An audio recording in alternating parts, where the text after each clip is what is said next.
Hey everybody, Hoosier Jedi here with another review for you. This time talking episode 4 of season 4 of Arrow called Beyond Redemption. And this is a really nice choice of title because in a lot of ways this can be applied to a lot of the characters in this episode. Let's just kind of get right into things and just sort of get the flashback sequence out of the way. Um, it's interesting seeing Oliver talking with the main mercenary guy, and the guy going like, "Hey man, I can tell by looking in your eyes that you're a stone cold killer." And remember, this is Oliver as he's heading into being that sort of person. I mean, that's exactly what Oliver was through most of season 1, was just a stone cold killer. I mean, the mercenary dude even flat out says to him, "I can see it in your eyes." But here we do sort of start to see that there is still some good in Oliver. He's actually gone through. He has this elaborate plan that lets him save that woman's life. He takes her back to the cave that he and Yao Fei used in season 1. He even pulls Yao Fei's faking dead trick with her.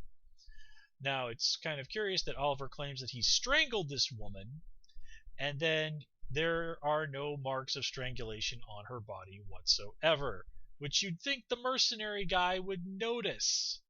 I mean, never mind the fact that, well, to put it bluntly, corpses tend to empty their bladders and bowels after not too awful long. But, that's one of those things that they so often overlook on TV for obvious reasons, so yeah, we'll let Oliver have a pass on that one. Although not on having done such a really crap job of hiding the communicator. I mean, I was just like really, Oliver? You couldn't have done something better than that? So anyway, let's just kind of get back into the present day, and let's sort of look at this whole beyond redemption theme that we have here.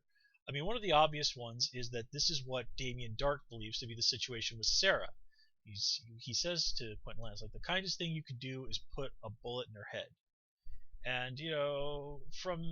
And what's really like about that scene is that Dark sort of starts off all smarmy and stuff. It's like, oh, you don't like me, but here you are calling a meeting, and you obviously want something from me.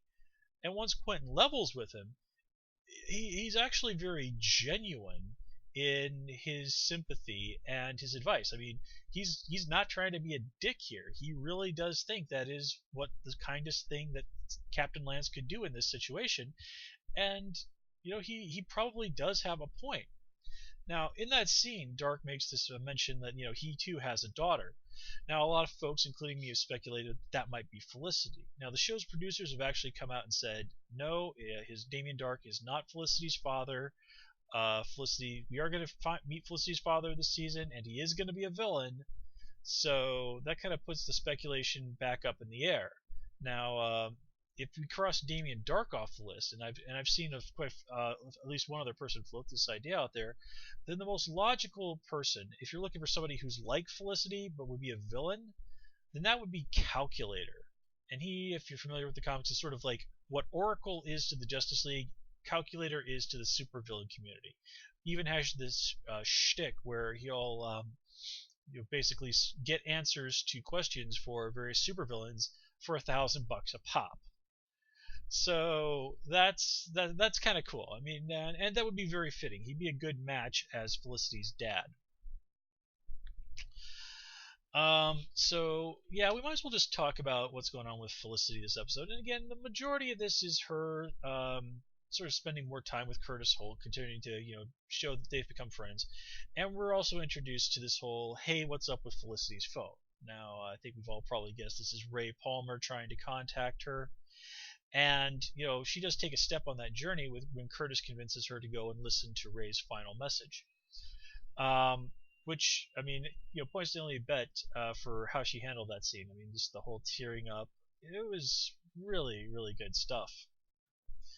Now, Michael Holt, he also had some good stuff this episode.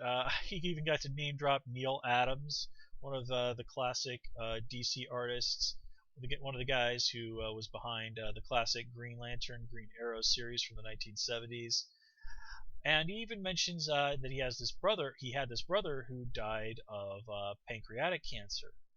Well, I think we can probably assume that brother's name might have been Curtis, and sort of, okay, that's what happened to Curtis Holt on in the Arrow universe. and why he is not Mr. Terrific. And you know what? I'm okay with that. That kind of works. So again, Mr. Terrific here is shaping up to be quite different than he is in the comics, but I have enough faith in the Arrow people that I think it's all going to work out in the end. Let's also see. Yeah, so getting back onto that whole redemption thing. Well, Oliver, of course, is a person who has needed some serious redemption. I mean, when he came onto the show, he was a stone cold killer. I mean, there was some fan out there who did the math, and by the end of like season 1 or the early part of season 2, Oliver had killed like 58 people. And again, that's just in season 1 and the early part of season 2. We know, of course, now that his body count is even higher, and he's like at least tortured at least one person to death. General Shreve, of course. So the fact that Oliver is somebody who seriously needed a dose of redemption and took a big long time to really start finding that, well, that's a really nice contrast to Captain Lance, who was always presenting himself as this sort of more moral person. And we in my reviews have kind of pointed out that Captain Lance has been a bit of a hypocrite more than once.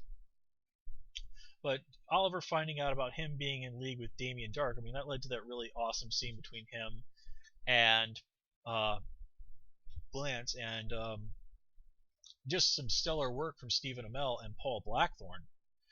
And this really just kind of harkened back a lot in some ways to the way Clinton was in season 1, where he was really a jerk for no. Well, okay, he did have his reasons, but like one of the great examples is one where he implied that Tommy might have been guilty of roofing a girl.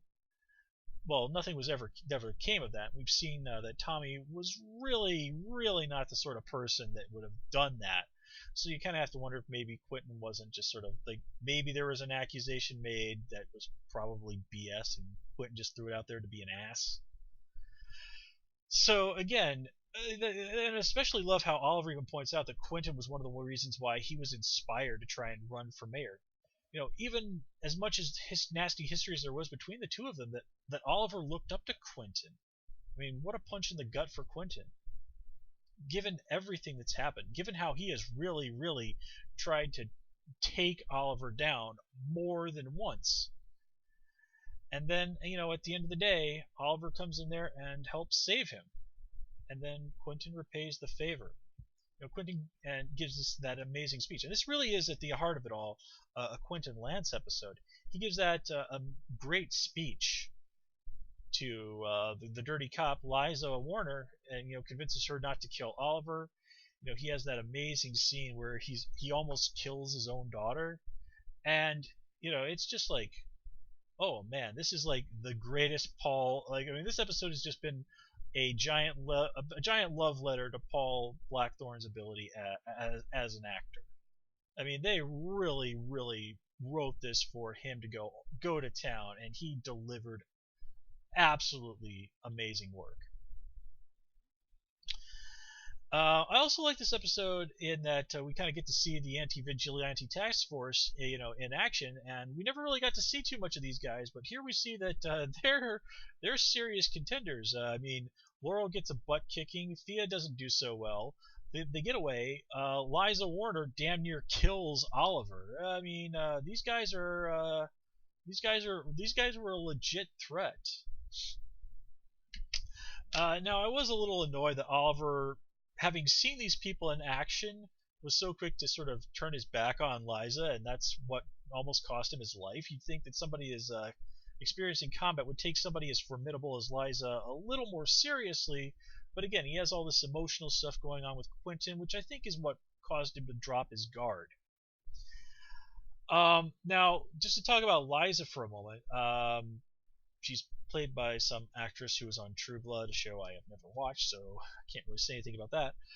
But the character of Liza Warner is actually somebody from the comics, and I do know that sometimes the people who make these shows, they'll go and they'll sort of poke around, like try and find like, okay, female police officers or something like that on through the various history of the DC universe, and see if maybe there's some character they can't pluck, or at least in this case, a name they can use. And the Liza Warren of the comics was, well, first of all, it was a Caucasian lady, and she was a character from the 1970s called, I kid you not, Lady Cop. And it was all about, like, hey, here's a woman who's a police officer. Now, we can't help but roll our eyes here in 2015 at that, but keep in mind that in the 1970s, this was actually a progressive step. I mean, by our standards, this would probably be kind of a. But it was at least an effort to try and portray that, like, hey, we should take female police officers seriously. Which, of course, here in 2015 is kind of a no duh thing. But again, it was a different situation back in the 1970s. You know, there's this saying about the past that I love, and it goes, "The past is a foreign country. They do things differently there." And as I've repeatedly said in my reviews, I really think that it's very unfair to judge people in the past by our standards. There's another saying that I'm very fond of that goes that something along the lines of, at first, new ideas are ridiculed, then violently opposed, and then taken as self-evident. Well, you know, the idea of gender equality as it stands in our modern society is one of those. I mean, well, we still haven't even gotten past the ridiculed and violently opposed part completely. So to sort of judge people in the past for not having made that progress, again, I think that's extraordinarily unfair. Now, that's not to say or endorse the attitudes of the past, but we do just have to remember that the people who were the world was different back then. The people there did not have the benefit of decades of new ideas, of people re-examining old ideas, of social progress, of leaders who have helped push our world in a better direction. They do not have those benefits that we enjoy, and that help make our society a more equal one, albeit one with still a long way to go, than the one in the past. So, again, we should look at the past and, as always, try and judge the people there from the context in which they had to live. I mean, really, would you want people 300 years from now judging you by their standards, or would you want them to judge you by the standards of the world in which we live now? I think I would want to be judged by the standards of the world in which I live now. So anyway, there's that. Nothing really particularly huge to say about Diggle or Thea this episode, although it was sort of nice to see Thea sort of take a step back into her previous party girl past and play that up to her advantage. Although you would think that a guy who sells drugs would be a little suspicious of somebody coming in saying that they need 80 keys for a party. Okay, now for those of you who, like me, are not really into the metric system, that apparently translates to something in the neighborhood of about 180 pounds. Man, even in like the 70s, 180 pounds of drugs for a party, that would have been considered excessive by like the standards of like the craziest rock band in all of history. So the fact that he doesn't even arch an eyebrow at somebody who's probably not even old enough, who's barely old enough to drink, trying to waltz up and buy this much drugs. I mean, it really is laughable. And oh yeah, who didn't see that Sarah would escape coming? And yeah, I think that kind of wraps this episode up for me, guys. I mean, it was certainly a good episode, but oh man, Matt Ryan, John Constantine, I believe that's next episode, and oh, I'm looking forward to that. So, with that said, I'm going to call it here. As always, please comment, rate, and subscribe. And of course, you can follow me on Twitter at Hoosier Jedi. Until next time, take care and have a good one.